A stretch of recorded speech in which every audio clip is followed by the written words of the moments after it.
Rasulullah itu mengeluarkan zakat fitrah so'an min tamrin au so'an min akidin. Rasulullah mengeluarkan zakat fitrah dari kurma. Imam Syafi'i tidak maknani kurma tapi dimaknani kuti ahli baladi, makanan pokok yang sesuai negara masing-masing. Jika kalau orang Jawa ya pakainya beras. Meskipun di hadis disebutkan tamar. Sama seperti Nabi ngendikan gini, tasodaku walau bisik kitamrotin, sedekahlah meskipun dengan separuh kurma. Kira-kira orang miskin Indonesia kamu kasih separuh kurma itu dianggap ngenyak apa enggak? Ya maksudnya separuh kurma itu kalau kita ya mungkin setengah kilo atau telur setengah kilo. Atau kata separuh secuil itu maknanya kit ahyasiro. Saking sedikitnya diistilahkan secuil. Tapi bukan berarti cuilan betul. Nah kalau ingin persis hadis tadi ya satu kurma kamu cuil terus kamu kasihkan. Kira-kira loh, kira-kira dianggap ngenyak apa dianggap sedekah? Kajian An-Naul Khomsun fi Mantukihi wa Mafhumi. Itu ikut halaman 287.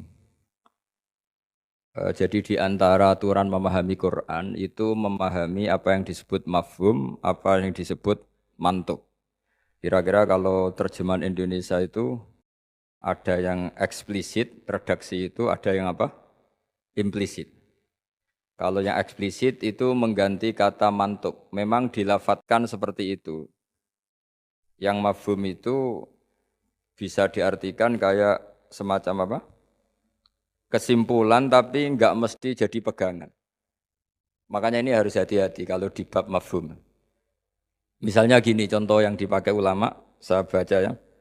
Wal mafhum madalla alaihi lafdzu la fi mahallin nutqi. Yang dikatakan mafhum itu kesimpulan yang tidak didapatkan dari tag letter luck. Ya, tidak didapatkan dari tag letter luck. Misalnya begini. Ini diberi contoh misalnya innalladzina ya'kuluna amwalal yatama zulman innama ya'kuluna fi butunihim. Orang yang memakan hartanya anak yatim secara zalim, maka sama juga makan api neraka. Sekarang terus Anda berdalih, wong saya ndak makan, Gus mau gasap tok. Saya nyuri. Berarti kalau nyuri sepeda motornya cah yatim nggak apa-apa kan nggak dimakan. Nah itu sarap itu.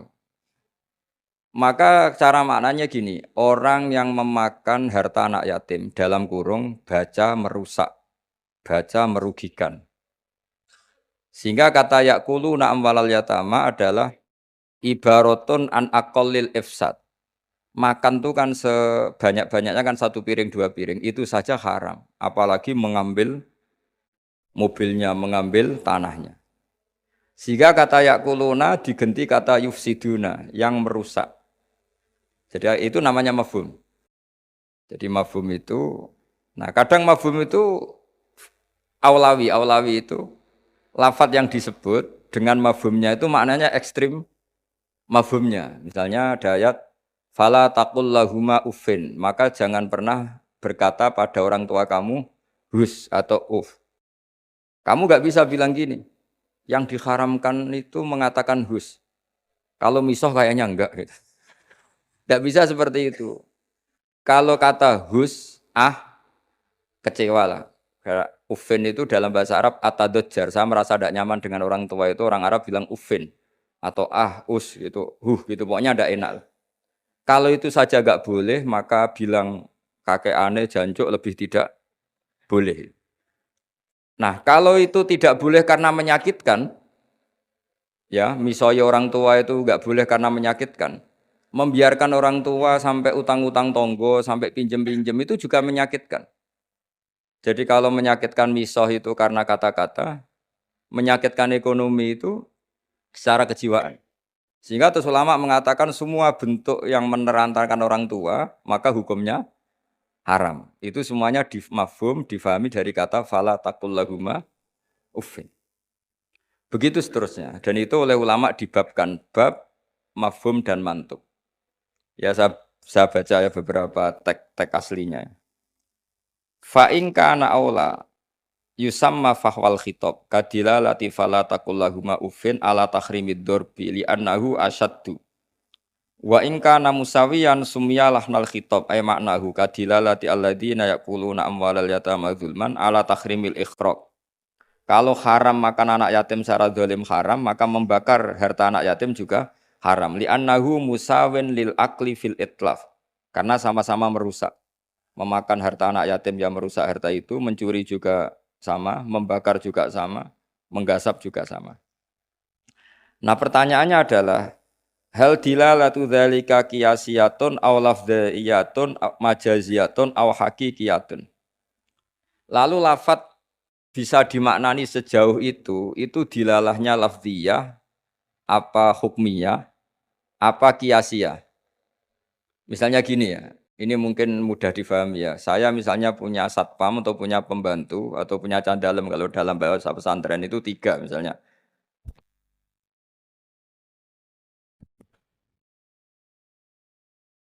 Ya saya misalnya punya pembantu ya atau dalam bahasa santri itu candalem itu ada 3. Zaid, Bakar, Umar. Ketika ada tamu, Pak On datang, beliau datang, saya bilang, Bakar silahkan sini. Umar itu dengar, tapi wong yang dipanggil tidak saya kok, yang dipanggil Bakar. Ali ya dengar, tapi katanya yang dipanggil bukan saya. Tentu saya manggil Bakar itu karena spontan saya ingatnya itu Bakar, sehingga manggil Bakar. Tapi hakikat Bakar adalah pengganti kata Candalem. Sehingga kalau yang datang Umar ya saya enggak masalah, yang datang Ali ya enggak masalah. Karena butuh saya ada orang yang melayani. Sehingga lafadz yang disebut pun tidak jaminan hadzal lafdzu ini. Ini memang agak jelimet, tapi mau tidak mau kita harus pelajari. Sehingga dalam kitab-kitab ulumul Quran diterangkan wiridan-wiridan atau perintah yang diberikan Nabi kepada sahabat meskipun disebut namanya, tetap itu untuk umum. Jadi misalnya Nabi berkata sama Mu'ad, karena kebetulan Mu'ad yang di depannya misalnya, ya Mu'ad inni uhibbuka fakul dubura kulli sholatin Allahumma inni ala dzikrika wa syukrika wa husni ibadati. Kita tahu semua hadis menyebut ya Mu'ad, wahai Mu'ad. Kata Mu'ad ini mewakili semua umatnya Nabi harus terdidik kayak Mu'ad. Meskipun yang disebut Nabi Mu'ad. Nah, ketika kita baca wiridan itu, karena kita mengkiaskan diri sama Mu'ad, menganalogikan diri dengan Mu'ad, sama-sama santrinya Kanjeng Nabi. Atau cara berpikir, Nabi itu ingin mendidik semua umatnya. Berhubung yang di depan Mu'ad, maka Nabi menyebut Mu'ad. Tapi bukan hakikatnya itu khusus untuk Mu'ad.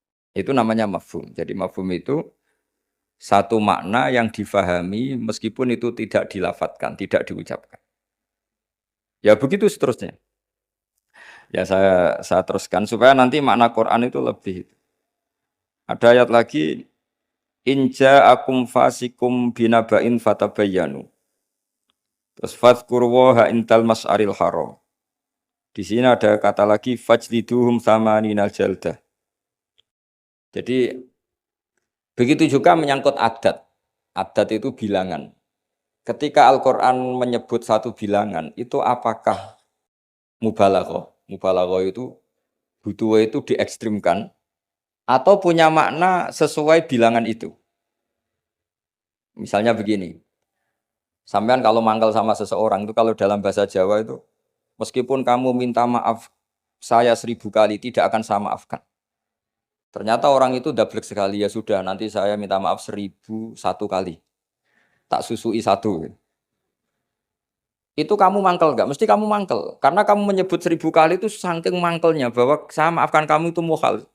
Meskipun Anda minta maaf 1000 kali. Tapi orang ini tetap dablek, ya sudah saya tambah 1001. Itu tidak bisa seperti itu karena adat bilangan disebut Quran dalam konteks balaghah itu hanya lil mubalaghah, mengekstrimkan satu kasus atau satu peristiwa. Itu di semua bahasa dunia kalau kamu mangkal sama istri atau mangkal sama teman atau mangkal sama tetangga. Mbok rene nganti bungkuk nganti sujud misalnya, tidak akan saya maafkan. Terus kamu bilang gini ya, saya akan sowan kamu sambil melata, sambil merangkak. Itu tetap saja. Jadi ini namanya mafhum. Mafhum itu kalimat yang enggak disebut tapi maknanya pasti seperti itu. Jadi maknanya hanya gini tok. Mbok kamu minta maaf saya 1000 kali tidak akan saya maafkan. Maknanya hanya satu. Betapa bencinya orang itu pada itu aja maknanya. Betapa bencinya. Nah, di sini juga ada kalimat misalnya ada beberapa kelompok sing Allah itu ngendikan la yukallimuhum wala yang zuru ilaihim. Allah melihat saja gak mau. Ngendikan saja gak mau. Pertanyaannya adalah secara hakikat semua makhluk Allah dilihat Allah enggak? Dilihat. Tapi ada ayat wala yang zuru ilaihim. Makhluk-makhluk seperti ini tidak dilihat Allah. Nah, makna tidak dilihat adalah tidak dipedulikan. Hakikatnya Allah tetap melihat. Jadi ayat itu hanya menunjukkan betapa bencinya Allah sama kelompok itu. Sampai diistilahkan Allah tidak berkenan melihat. Jadi gak usah dimafhum gini. Oh beneran Allah gak delok aku maksiat rakonangan wayo kasus kalau seperti itu. Nah, ini memang itu balaghah. Jadi ilmu-ilmu yang harus dianalisis secara balaghah. Jadi ada kelompok-kelompok yang menjual belikan agama atau melakukan kejahatan atas nama agama. Yasaru nabi ahdillahi wa aimanihim samanang qalila. Itu orang-orang ini akan dihukum. Kata Allah hukumannya adalah la yukallimuhumullah. Allah tidak berkenan ngendikan, juga tidak berkenan melihat. Monggo Pak nak badhe wonten acara. Ini beliau mau nemuin tamu dari kedokteran. Saya teruskan ya. Jadi para audien, para hadirin yang saya hormati. Makanya kita sekarang kan punya jargon kembali Quran dan Sunnah. Tapi tetap saja aturannya memahami Quran dengan cara-cara yang dipahami para ulama dulu. Yang ulama itu punya sanad sampai sahabat, tentu sampai Rasulullah Shallallahu Alaihi Wasallam. Di antara bahasa Arab itu ada mubalaghah. Mubalaghah itu mengekstrimkan satu peristiwa. Dan pilihannya kadang pakai bahasa tadi. Saya beri contoh tadi yang orang Jawa bilang, mbok kue rene ping 1000 tetap rata sepuro. Kamu tidak bisa ngarang buku. Kalau 1000 tidak cukup. Kalau 1001 pasti cukup. Memangnya ini KPU kalau 50 plus 1 terus menang tidak bisa seperti itu. Ya maknanya hanya ma'asyadda bughdahu, betapa bencinya orang itu gitu aja. Allah tidak berkenan melihat orang yang menjual belikan agama. Wah malah penak Allah kalau nggak lihat kita enak. Tidak bisa seperti itu. Saking bencinya Allah sampai diistilahkan tidak berkenan melihat. Itu kan seperti kamu benci orang. Wah nak roh kue mutah-mutah. Masa mutah-mutah betul kan? Saking nggak maunya melihat. Itu di bahasa Arab juga seperti itu. Ya, Sabri terus waktu lifa fil ikhtijat bihadhil mafahim ala aqwalin katsirah. Wal asofil jumlah annaha kullaha hujjatun bisyurutin. Minha alla yakunal mazkuru kharaja lil ghalib. Kemudian mafhum itu apakah bisa jadi argumentasi hukum? Jawabannya iya. Asal lafadz yang disebut yang eksplisit tadi disebut bukan karena ghalib. Ghalib itu gampangnya omong lah. Ghalib itu umum. Misalnya begini, saya beri contoh yang ekstrim. Jong nak ono wong melarat sini hormati. Misalnya saya seorang kiai atau seorang dosen, kalau ada tamu miskin hormati. Setelah itu ternyata tamunya orang kaya, terus pembantu saya seenaknya tidak hormati. Alasannya yang harus dihormati itu yang miskin, kalau yang kaya tidak perlu. Ini tentu pembantu yang buruk.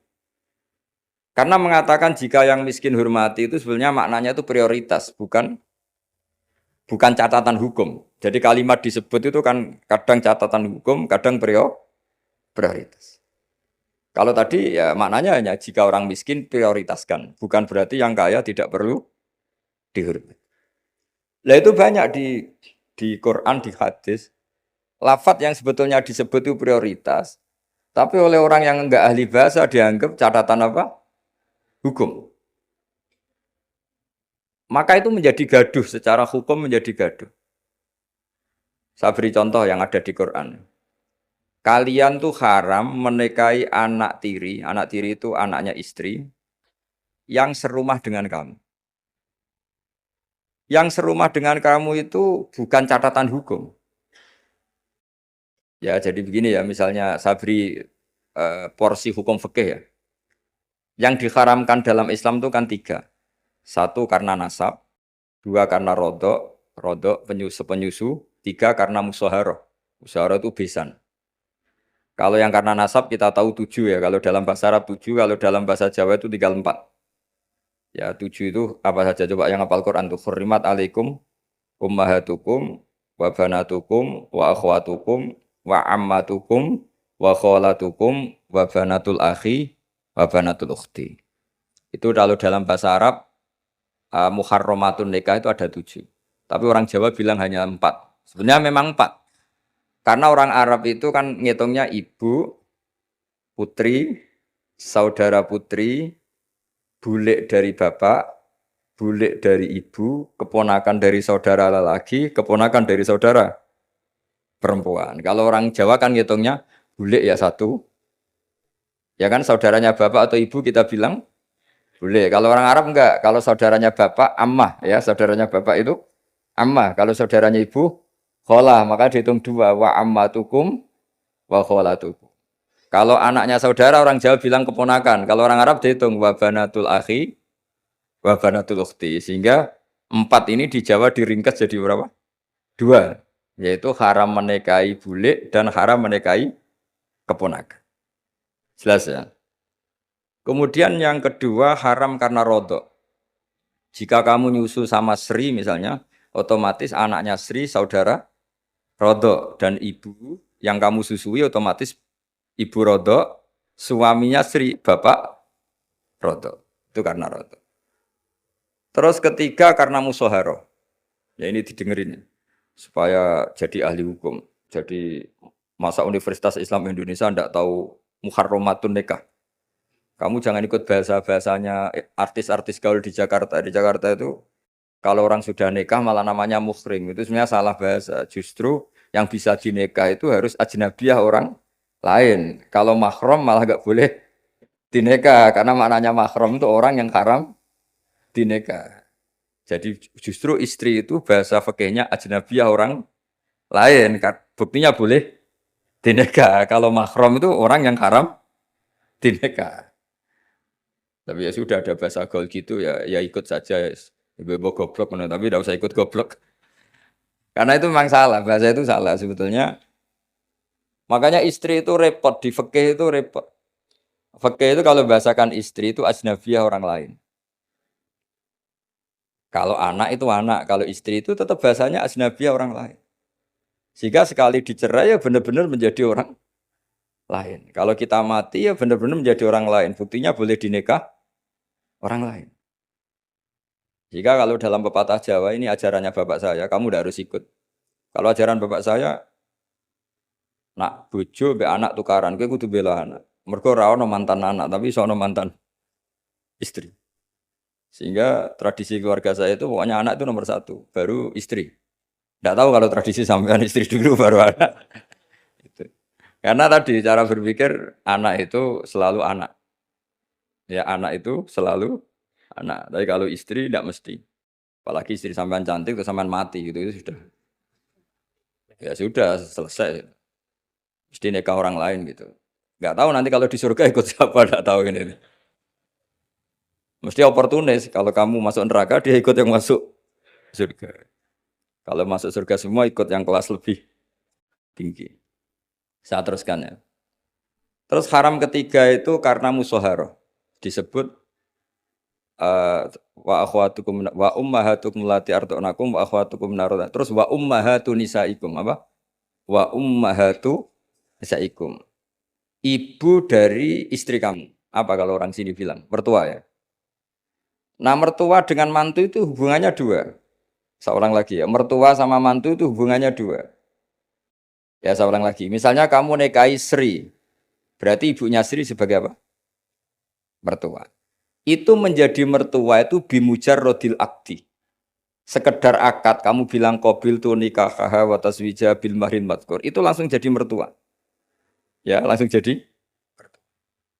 Tapi kalau hubungan ibu dengan anak, misalnya kamu nikahi janda, punya anak cantik, sudah perawan. Terus setelah kamu nikah dengan janda ini, akad, itu belum menjadi anak tiri. Menjadi anak tiri betul itu setelah kamu hubungan suami istri dengan ibunya. Saya ulang lagi ya, jadi kalau menjadi mertua itu cukup akad. Tapi anak tiri menjadi anak tiri kamu yang haram dinikah, itu nunggu hubungan suami istri sama ibunya. Sebab itu agak rumit Bang di fikih. Kenapa demikian? Karena ya memang aturannya gitu. Makanya disebut waroba ibu kumulati fi hujurikum min nisa ikumulati dakhaltum bihin. Fa illam takunu dakhaltum bihinna fala junaha alaik. Jadi kalau hubungan betulnya ya hubungan menantu sama siapa? Mertua itu hanya dimulai akad. Jadi setelah akad sampean salaman apa ini sudah menjadi mahram dan selamanya haram dinikah karena sudah menjadi apa? Mertua kamu. Tapi kalau orang yang kamu nikah itu punya anak putri itu menjadi anak tiri yang benar-benar berstatus anak tiri setelah hubungan sama istri. Ya ini jelas ya. Makanya disebut seperti itu. Tapi di situ ada catatan waroba ibu kumulati fi hujurikum. Anak tiri yang serumah. Yaitu semua ulama ngendikan kata fi hujurikum yang serumah itu diabaikan.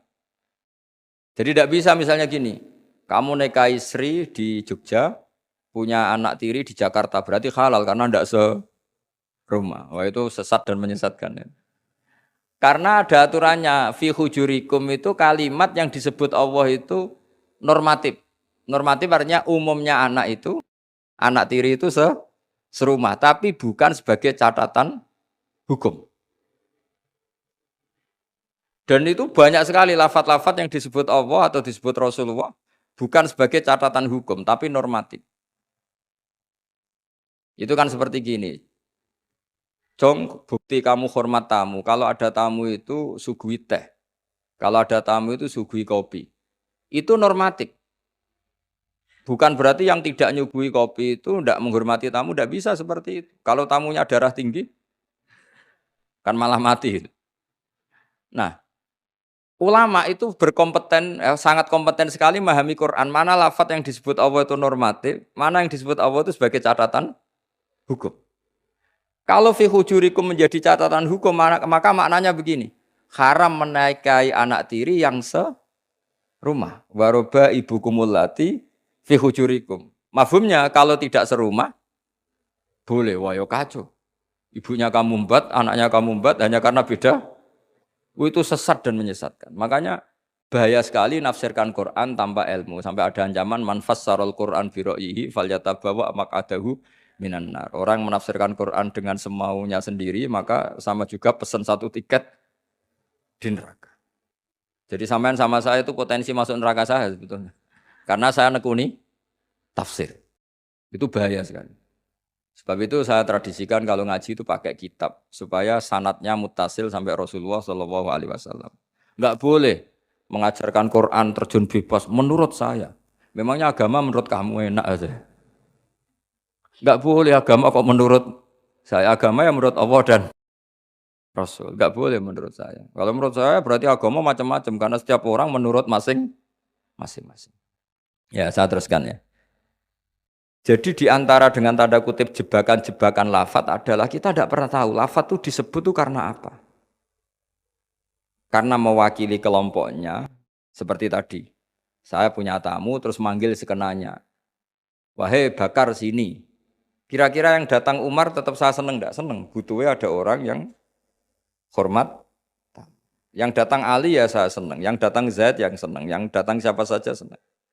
Itu kan ibarat kamu orang kaya kemalingan, satpam yang paling kamu ingat itu misalnya Hutomo. Hutomo sini. Di situ banyak satpam yang namanya enggak Hutomo, terus enggak ke kamu. Kira-kira kamu bilang satpam ini goblok enggak kira-kira? Dengan dalih saya ada dipanggil. Karena makna menyebut kalimat tadi sekenanya. Nyebut Hutomo itu mewakili semua security.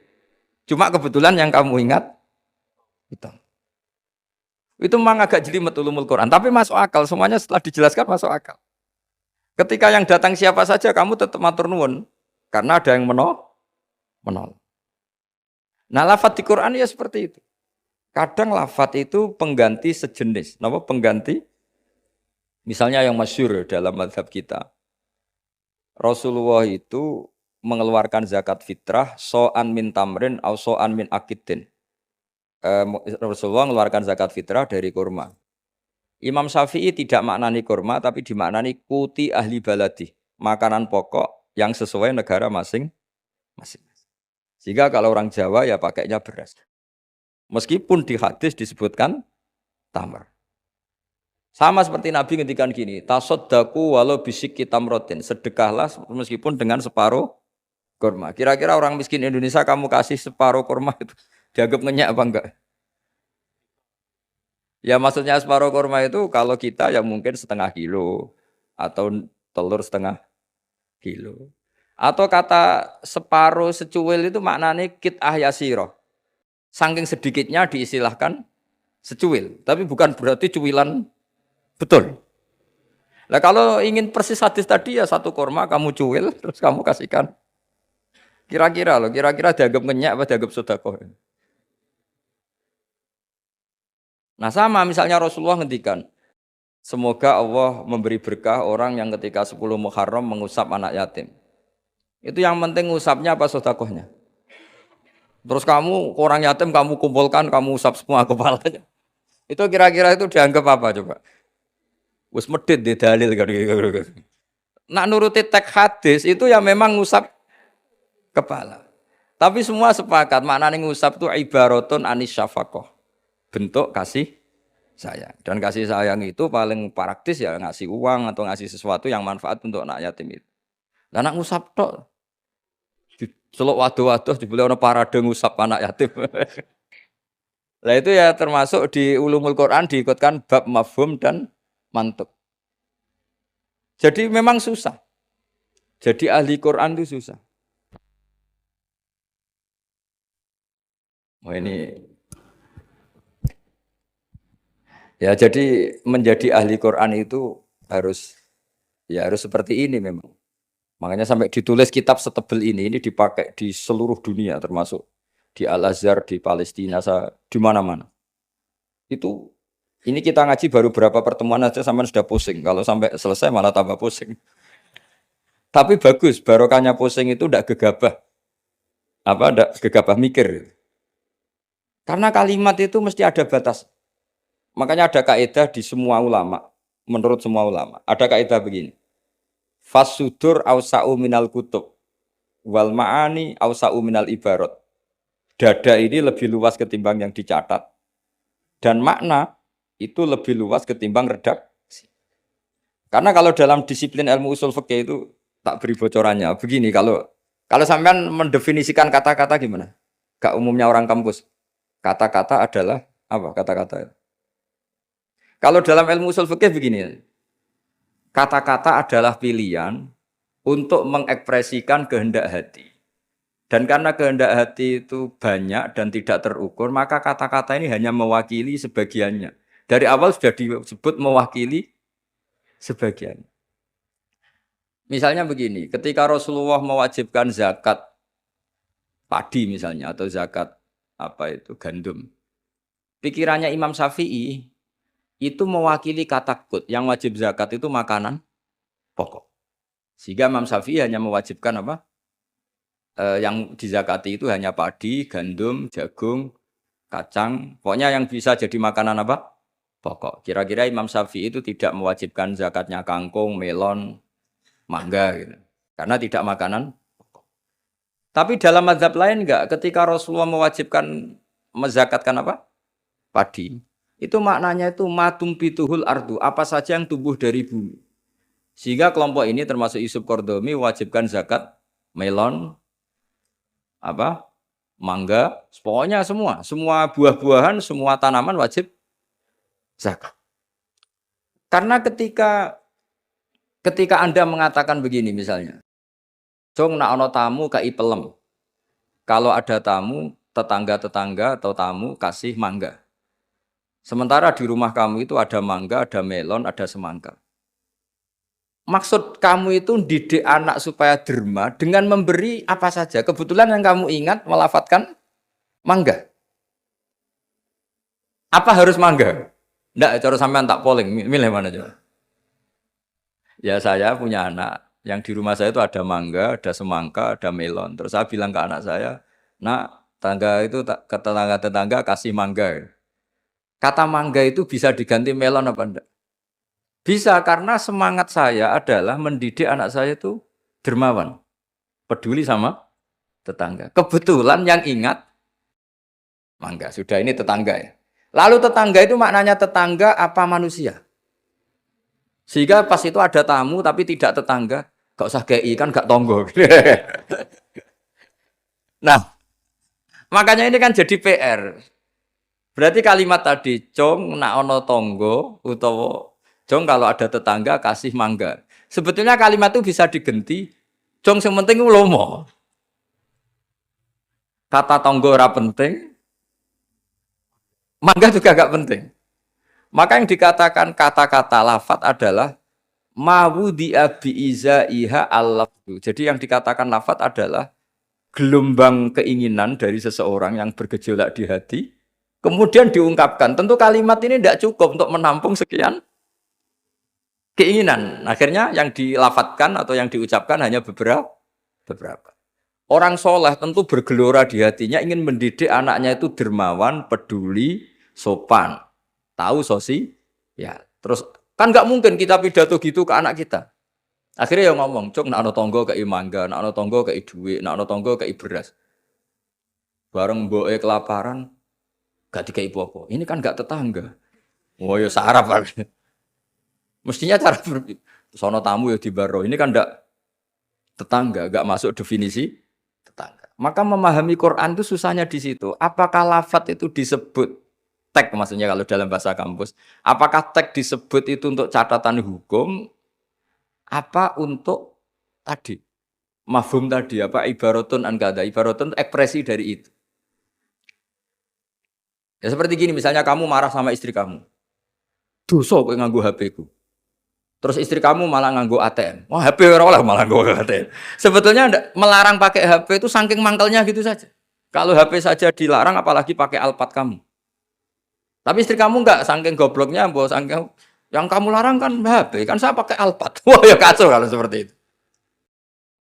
Maka sebuah tag atau lafadz kalau dalam bahasa Arab itu maknanya apa ya? Ya sudah seperti tadi. Saya berkali-kali nyontohkan yang awam ya. Ada seorang dikandani cung jogeman nabok ibu jumu. Nabok itu memukul pakai tangan. Suatu saat istrinya lapor lagi, Pak Kiai sekarang nggak pakai tangan tapi nyaduk. Nah ketika santrinya di kemarin, kenapa kamu masih nyaduk istri kamu? Kan Pak Kiai larang hanya nabok, kan pakai tangan, ini pakai kaki. Kan beda. Ya itu kan keliru sekali, karena maknanya jangan nabok itu pengganti dari kata jangan menyakiti, maka meludahi ya haram, nyaduk ya haram, menerantakan juga. Tapi lisan kan nggak mungkin bisa ngungkap sekaligus apa yang kita ingin. Akhirnya lisan melafatkan sesuatu yang hanya mewakili sekian. Makanya disebut fal ma'ani ausa'u minal ibarat. Makna itu lebih luas ketimbang redaksi. Coba misalnya zaman Jenderal Sudirman, angkat senjata untuk ngusir Belanda. Terus pasukannya hanya ngangkat tok. Terus mesti Jenderal Sudirman, cek goblok ya. Kalau dimarahin kan sudah ngangkat. Terus ada Belanda yang mau nembak kita, usir Belanda. Belandanya tidak kamu tembak. Kenapa? Mintanya kan diusir. Perintahnya kan diusir, bukan ditembak. Kasus gak kira-kira ada pemahaman seperti itu? Tapi lafadz tuh nggak mewakili, kalimatnya angkat senjata, usir penjajah. Padahal maknanya apa coba? Jadi kan nggak terwakili oleh kalimat angkat senjata, usir penjajah. Barang penjajah ini menembak, kamu diam saja. Gimana caranya nangkep terus mengusir? Kan nggak ada perintah menembak, usir. Itu kan kasus seperti itu. Jadi makanya di antara syurutul mufassir yang paling pokok adalah maliyan bil arabiyah. Dia punya kemampuan kesusastraan Arab. Karena nggak bisa seorang mufassir menafsiri Quran tanpa punya kemampuan balaghatul Arab. Yaitu yang disebut Allah Ta'ala wa innahu latanzilu rabbil alamin nazala biruhul amin ala qalbika litakuna minal mudhirin, terus apa? Bilisanin Arabiyyim mubin. Jadi Quran itu pakai lisanul Arab. Sehingga kalau dalam kitab-kitab besar diterangkan, ketika Rasulullah dikatakan begini oleh Allah, liyaghfira laka Allahu ma taqaddama min dzambika wa ma ta'akhkhara. Itu bukan berarti Nabi pernah dosa enggak, karena Nabi itu maksum. Maksum itu terjaga dari dosa. Tapi itu ekspresi mahabbah. Saya ulang lagi, itu ekspresi mahabbah. Misalnya saya senang sama seseorang. Mesti kalau ketemu saya, sudah kamu tidak usah khawatir sama saya. Kesalahan-kesalahan kamu sudah saya maafkan. Sebetulnya itu hanya ekspresi mahabbah. Saking mahabbahnya sampai andekan salah itu dimaafkan. Bukan berarti menvonis kalau yang diomongin itu salah. Jadi itu ranah-ranah yang memang kita harus hati-hati. Sama seperti begini, ini kata Qodiyat. Qodiyat itu pengarang kitab Asy-Syifa. Doa itu ekspresi mahabbah. Doa itu bukan kalimat hukum. Kalau kalimat hukum itu kan iya sama tidak. Tapi doa itu enggak. Doa itu ekspresi mahabbah. Misalnya kita ketemu Zaid, kita bilang Assalamualaikum warahmatullahi wabarakatuh. Semoga kamu dapat keselamatan. Enggak perlu Zaid tersinggung. Memangnya saya celaka kok sampai doakan selamat. Kalau nuruti mafhum, didoain selamat itu kan berarti sebelumnya tidak selamat. Didoain pinter, sebelumnya tidak pinter. Didoain kaya, sebelumnya miskin. Tapi itu kata hukum, itu pemahaman secara hukum. Iya dan tidak. Kalau pemahaman secara peradaban tidak gitu. Orang mendoakan bukti senang. Ya sudah seperti itu. Ya semoga kamu sukses. Ketemu direktur ya kita bilang semoga kamu sukses. Terus direkturnya tersinggung. Ya sukses saya atau dibang kamu, saya sudah direktur. Ya ada seperti itu. Mendoakan seperti itu bukti mahabbah, bukti Nah, Allah karena saking senangnya kepada nabinya, Allah ketika mukhotobah, ketika dialek dengan nabi memulainya dengan afawwahu angka. Allah telah memaafkan kamu. Itu bukan berarti sebelumnya nabi melakukan kesalahan. Ekspresi mahabbah akan mengatakan demikian. Jadi itu masalah-masalah yang tadi saya utarakan. Fal ma'ani awsa'u minal ibarat. Apa yang ada di hati, ma'ani itu sesuatu yang kita kehendaki. Ma'ani itu dari mufrad maknan, sesuatu yang dikehendaki itu bergejolak jauh lebih dahsyat ketimbang redaksi. Jadi misalnya pagi-pagi, le nak tangi turu itu nang wudu, nang sarapan. Ya sudah itu ekspresi bentuk cinta orang tua kita ke kita bahwa bangun tidur itu ya wudu terus sarapan. Tapi lalu misalnya anak ini melakukan selain sarapan asal menyenangkan orang tua ya senang.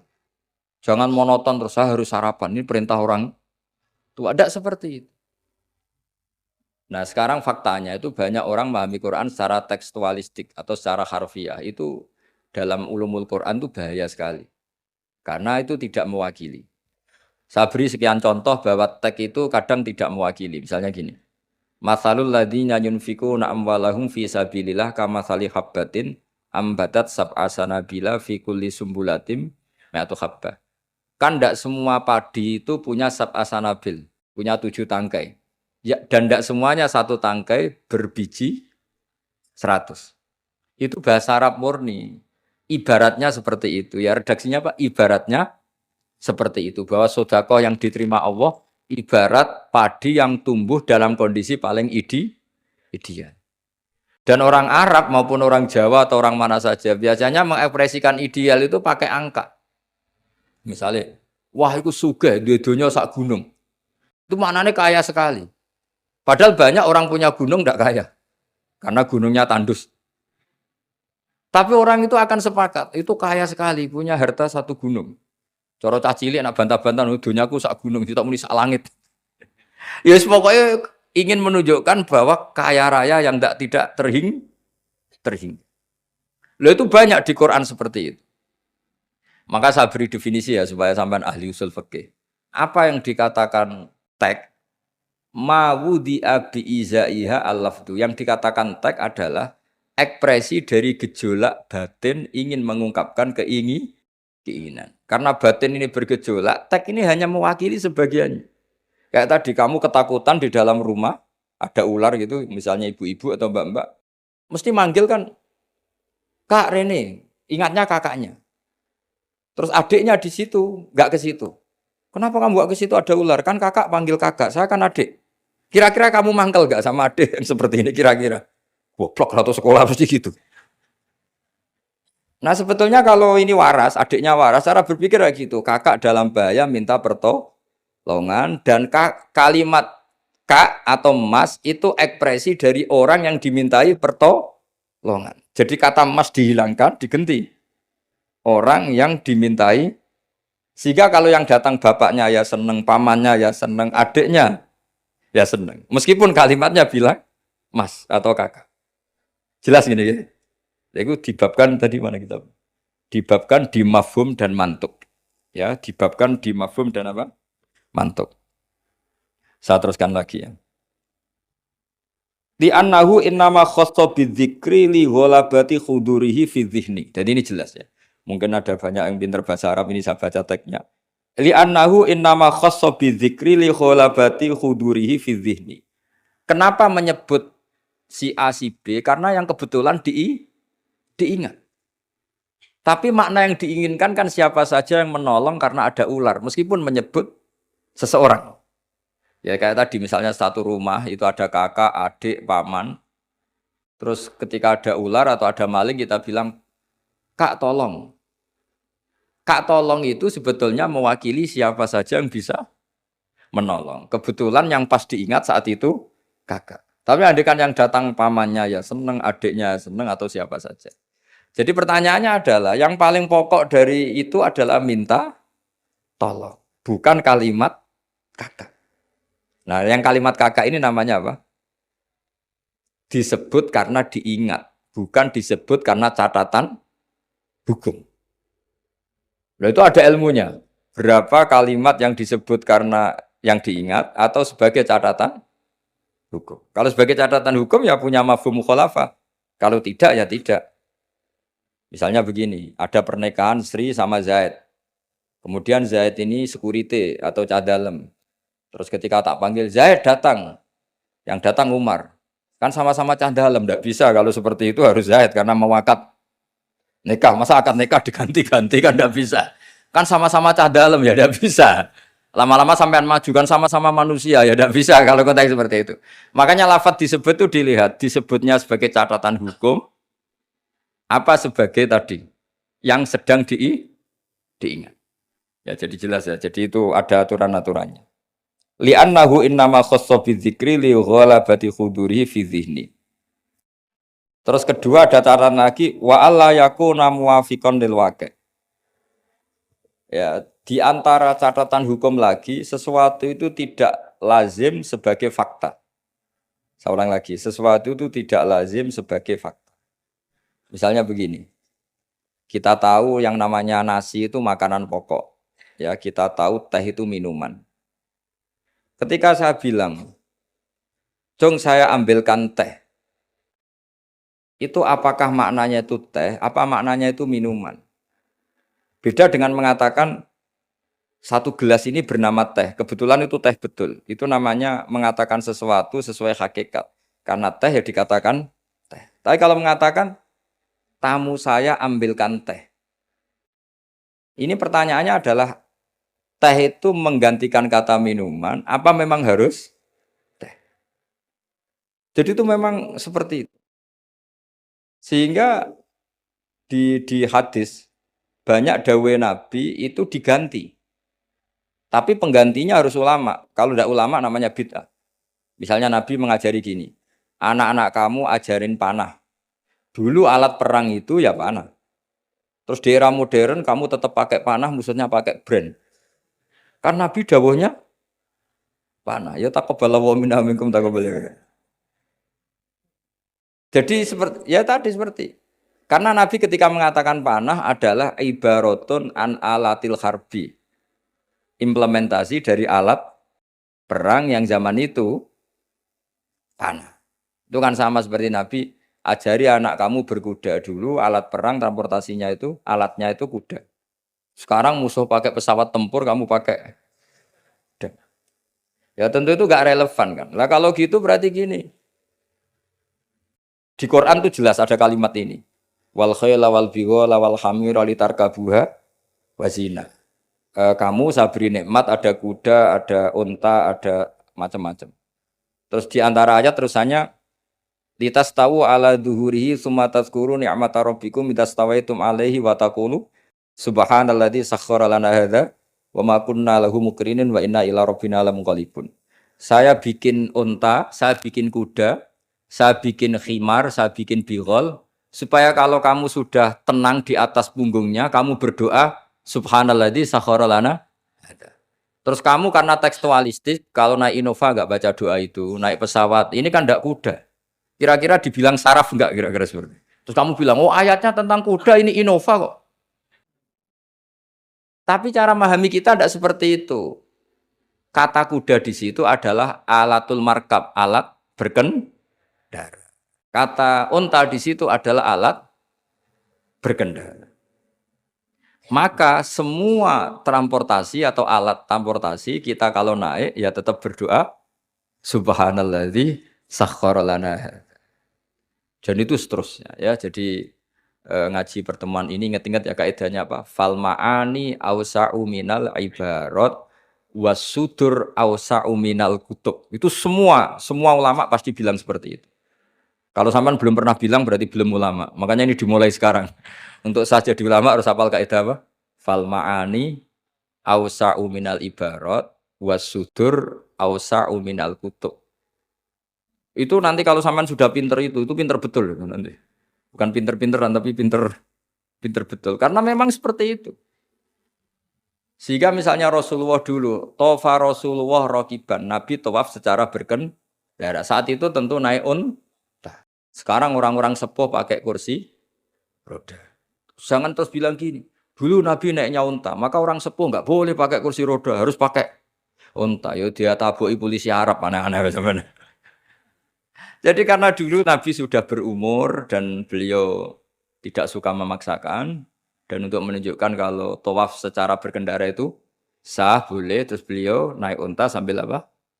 Tawaf. Akhirnya kesimpulan hukumnya apa? Boleh berkendara saat tawaf. Sudah untanya dibuang. Maksudnya harus pakai untanya. Lama-lama nanti gini, nggak boleh tawaf sekarang. Dulu Nabi tawaf langsung tanah, ini sudah keramik, ini nggak boleh. Ya repot kalau kamu perdebatkan begitu terus ya repot.